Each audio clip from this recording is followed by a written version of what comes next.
What's up, Kingdom family? Welcome back to the Keys to the Kingdom, where we drop all the keys to the kingdom. Dr. G is in the building. If you are new to the royal family, come on and hit that subscribe button. Come and join us because we are kings and queens actively living out our purposes, full of positive vibes, changing lives, and loving on the Lord, right? This is the place to be. You do not want to miss the messages that come through on my channel. Shout out to my faithful family. Yeah. Always in the building, holding it down in the comments. I love y'all so very much. Listen, baby, come on now. It's the place to be because it's the keys to the kingdom and we give you the keys to your freedom, all right? With all my theatrics, you want to tune in. You want to listen. Like, comment, and subscribe. Comment, let us know where you're tuning in from if you are new to the royal family so we can welcome you, okay? Okay. Let's get into this message. I'm gonna let y'all listen, baby, because we're back with another one. What's up, Kingdom family? Dr. G is in the building. Listen. Hold on. It was raining and it's still raining, okay? So if you hear some like raindrops on the window, don't worry about it. But here we go.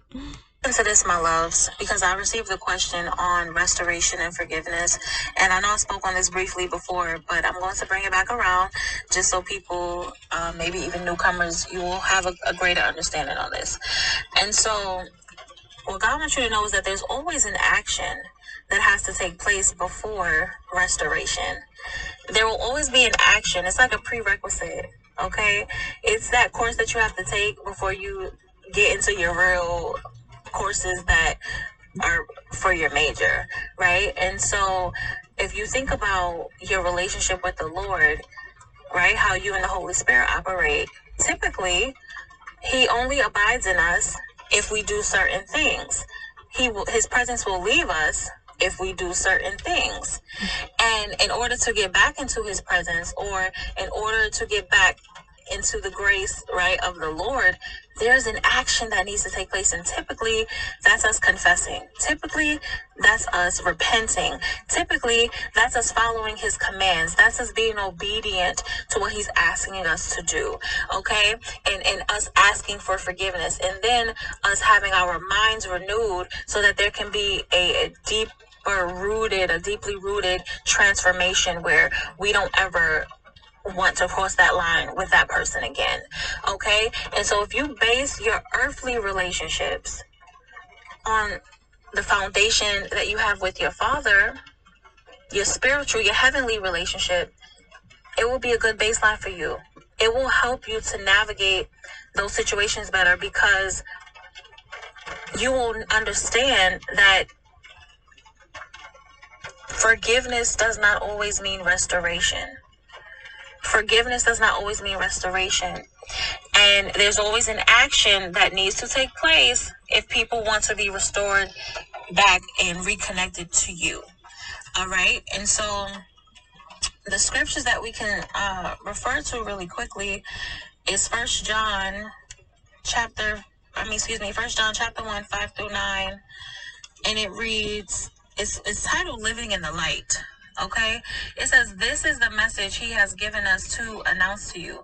God is light and there is no darkness in him at all. So we are lying if we say that we have fellowship with God, but go on living in spiritual darkness. Let's pause right there. If we're already in a relationship with God and God is light, it's certain things that we have to do to stay connected to God. Those who come into our lives, or those who want to be connected to us, who wish to be connected to us, they have to also be part of the light. They have to also come into agreement with the Lord, okay? And with the ways of the Lord, because light and darkness can't dwell together, all right? And so we always want to live in truth. And so it continues, scripture continues to say, we are not living in the truth if we are living in spiritual darkness. But if we are living in the light of God's presence, just as Christ is, then we have fellowship with each other. And the blood of Jesus, his son, cleanses us from every sin. So if he's cleansing us, then that means that's a permanent transformation. That's a behavioral change that you're going to see in this person, baby, that you're going to know, like, wow, it has been some deeply rooted cleansing, healing, transformation. Okay, where we no longer will be out of alignment with one another. We will no longer be unequally yoked. You two will bear the same yoke, okay? And then it continues. Verse 8, it says, if we say we have no sin, we are only fooling ourselves and refusing to accept the truth.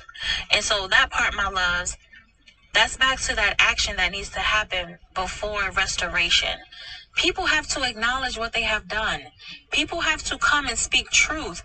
Just how we have to go to God and confess and ask for forgiveness, and we have to bear our souls. We have to die to ourselves. We have to be fully consecrated and sanctified, okay, in that man's presence. And we be feeling all of the, I mean, I know I do. Am I the only one? Okay. The ripping, the pulling, the crushing, the pressing, the molding, the shaping, like all of that, baby. We feel it. We feel it all right? And so that person will be able to report to you, thank you, Holy Spirit, that they have been on a journey where they have experienced that same type of pulling, tugging, pushing, molding, pressing, shaping, right? And it led them to their truth. It led them to acknowledgement of themselves and of their ways. And now when they come back, that's all they want to do. They want to confess. They want to be faithful. They want to be just. They want to do what's right. They want to be forgiven, right? They want to be cleansed from every wrong, okay? And so then, my loves, once that action takes place, now you have the opportunity to say, okay, I can receive this, or I'm open to being restored back to you because I see that you did the work. I see that, there's some transformation here. I see that, I'm curious. I'm interested. Although I'm not fully sold, I don't fully, know if I could trust this. I'm going to trust God, and I'm going to trust that God has sent you in my life because you're needed, right? Like there's something here in this relationship. It's something for me to learn. It's something for me to glean from this connection. And so I'm willing to vet it out. I'm going to give it the time that it needs for me to vet out what I need to see, okay, and what I need to know to be at peace, to know that I can trust this restoration, this reconnection, this reconciliation, okay, my loves. And so that's the first part. If you are going to be restored back to someone, you have to know that an action, a prerequisite, right, has to be done before that restoration is fulfilled. Just how we have to do certain things before we can be connected to God or reconnected back to God. Okay? And the next part, go to Luke chapter 17, verses 3-4. It says, I am warning you, if another believer sins, rebuke him. Then if he repents, forgive him. Even if he wrongs you 7 times a day, and each time turns again and asks for forgiveness, forgive him. So my loves, this is another part to this journey, okay, with being in a relationship with people. God is always going to call you to forgive people. He don't care. Okay, this man will make you uncomfortable. This man will push you beyond your limits and raise your capacity, raise your strength. Okay, your faith muscles to forgive people who have harmed you, to forgive people who have hurt you. And he's doing that because your heart and your mind posture has to be in a certain way before the Lord if you want the Lord to forgive you for the stuff that you have done. All right. And so you're always going to be called to forgive people, even if you never choose to speak to that person again a day in your life, even if you never choose to reconnect back to that person that harmed you. God is always going to ask you to forgive them, to forgive them, to forgive them. Okay. And what he's doing is he's building your character in that. He's really working on you, your heart. He's training you up to be like him, to be a reflection of him. All right. And so God, if you think about it, everything that he requires us to do, he wants us to do it in high quality. He wants us to do it intentionally. He wants us to be attentive when we do things. He wants us to do things in his power and in his strength. And so if you think about praying, he's like, don't pray for that person if you if you gonna come at me with some negative, like with a hardened heart about them, and the reason why we pray is so our heart can actually be softened.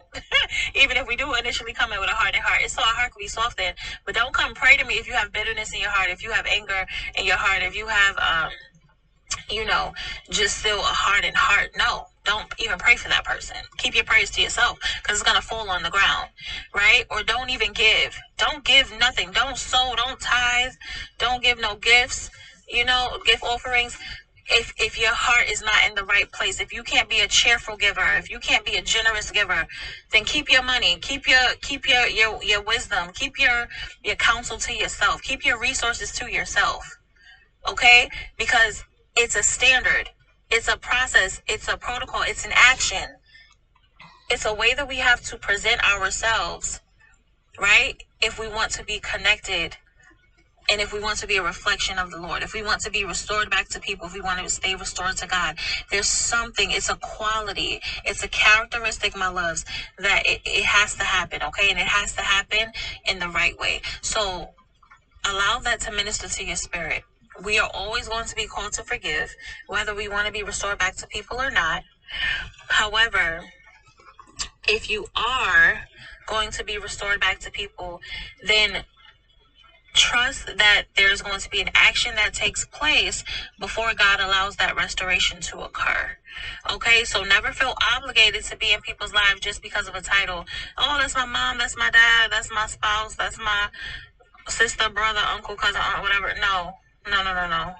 Listen, okay? If things got sour, yes, they can get sweet again. But again, God has to be in it. God has to do the work. And then an action has to occur for that restoration to be sustainable. You want to see sustainable change. And that means a mind renewal has happened and some behavior has changed, okay? And it's going to be consistent. It's going to be reliable. It's going to be sustainable. It's going to be healthy, right? And forgiveness does not always mean restoration. So if you are the people on the other side, which is like, baby, I don't care what this person does, I'm still not going to be reconnected back to them. I love them. I forgive them. I love them from a distance, but they can't be back in my life. They can't be back in my presence. Know that that is okay, because forgiveness does not mean restoration. Okay, my loves, never feel guilty for that. Forgiveness does not mean restoration. So that is all that the Lord has for you. When I said spouse earlier, the titles, regardless of what title it is, you already know that once you're married, you locked in forever, okay? Because God don't play about divorce. But, and this is again talking about your God ordained spouse, somebody who God has assigned to your life, right? That is your person, okay? And this is before y'all are actually in a marriage together. If God is bringing y'all to a place of restoration, if God is reconciling, things between you two, then you can vet the process. It's not something that you just have to jump in just because, like, oh, God said this is the one for me. You can still seek God on it, take your time, vet the person, trust God in that union, right, in that restoration phase. Just how you had to trust God all of this time leading up to the restoration phase. Now that you're going to be restored, it's going to triple your dependency on the Lord, right? You relying on God, it's going to triple, it's going to enhance, it's going to improve, right? Requires so much more of you, so you could even get into that marriage and then sustain the marriage, okay? Make sure that it's healthy. So that's what I meant. Take your time, make sure you feel peace on it, make sure you can trust that person. And another thing, let me know in the comments for y'all, in your perspective, is it about, in unions or relationships with people just in general, is it about respect for you, or is it about their love for you? Let me know if you think it's about respect or if you think it's about love. Like, do you think that you can love someone if you don't respect them, or do you think that love comes first before respect and everything else will fall into line? I have my perspective on it, but I'm not going to share it with you all because I want y'all to be authentic and just tell me what you think on your own. I personally believe the one that I chose, I believe you cannot move forward and do anything else without